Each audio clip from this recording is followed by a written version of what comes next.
Good morning guys. Okay.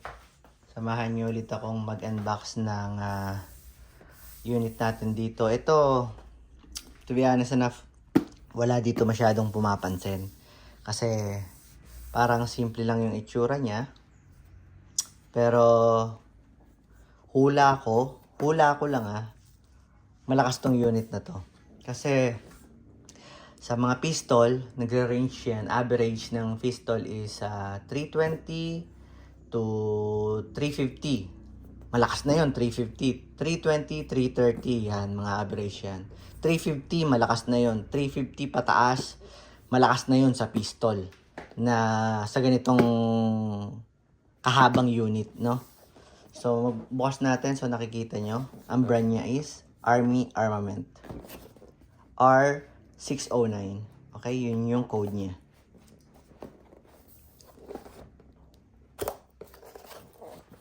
So, meron pa ako nitong tatlong unit, no?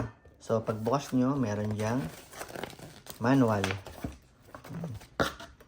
ng Army Armament. So, hindi natin yung babasahin. So, ito. So, sa box niya, may kasamang dalawang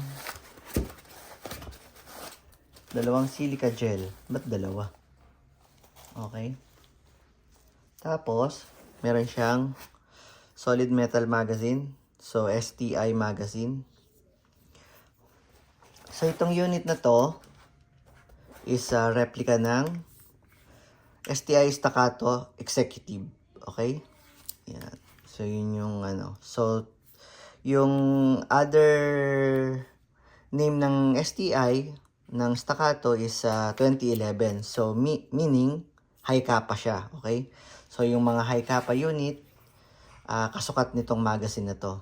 Katulad ng WE 5.1 high kappa, T-Rex high kappa, kasukat siya nito. Itong compatible siya dito sa ganitong klaseng unit, no? Basta high kappa, 2011, yan, Staccato, magkakasukat sila. So, ito yung unit. So, nakita nyo, full metal yung unit. Yan. Tapos may STI markings, executive. May mga serration siya dito. Tapos, metal yung slide. Metal tong lower frame. Tapos, plastic tong trigger guard. Tapos, meron siyang skeleton adjustable trigger. Polymer yung grip. Tapos, parang medyo rubberized dito. So, mataba yung grip niya. Masarap siyang hawakan. So, meron siyang fiber optic sight sa harap. Tapos, adjustable iron sight dito sa hulihan. Tapos, meron siyang beaver tail safety and ambidextrous na safety. Ang ganda ng tunog. Ang ganda ng tunog niya pag kinakasa. Oh, ba't ayaw? Okay. So, medyo masikip lang siya kasi nga bago pa. Masikip lang siya iangat. So, pag nakaangat siya, hindi siya mapipindot. Tapos, pag binaba mo, hindi mo rin mapipindot hanggat hindi mo to nag-grip ng maayos. Okay. So, ayun. Merong 9 by 19. 9mm by 19 kasi yun yung talagang markings ng Staccato. 9mm, tapos 19 yung kayang ilaman sa real steel na bullet. Okay? So, ito, 26 rounds siya, no? Ito, ng BBs. So, may 2011 markings, tapos with serial number. Tapos, medyo naka-emboss yung niya, mag-release. Ayan. Tapos, wala siyang under railings. Meron lang siya ditong serial number. Ano to? Okay. So, ito ang kagandahan sa Army Armament, no? Meron siyang plastic. Para pag tinetest fire siya, hindi nagagasgasan yung barrel niya. Ayan, no?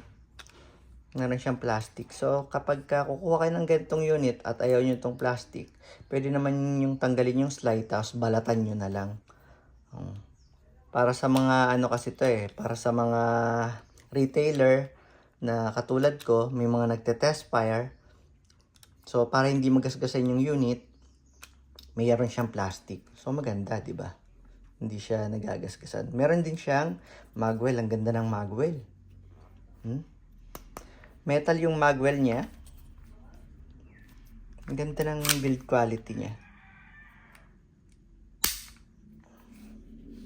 Ayan. So, mukha siyang kudrado. Yun, no? Puro siya kanto. Hindi siya sexy. Brusko siya tingnan. So, feeling ko, malakas to. So, itetest natin yung unit. We're going to use ito. Lancer Tactical na 0.20 grams na BBs. At saka, gamit tayo ng 12 kg na Pop Dino gas. Okay? So, test natin tong Army Armament STI Staccato Executive Silver. Ganda ng tunog.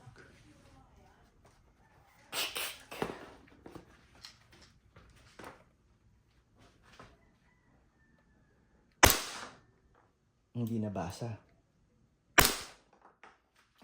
363. Ang lakas. Sabi ko na nga ba, malakas to eh. 366. So, out of the box, 370 to 360 FPS, no? Ang lakas nito.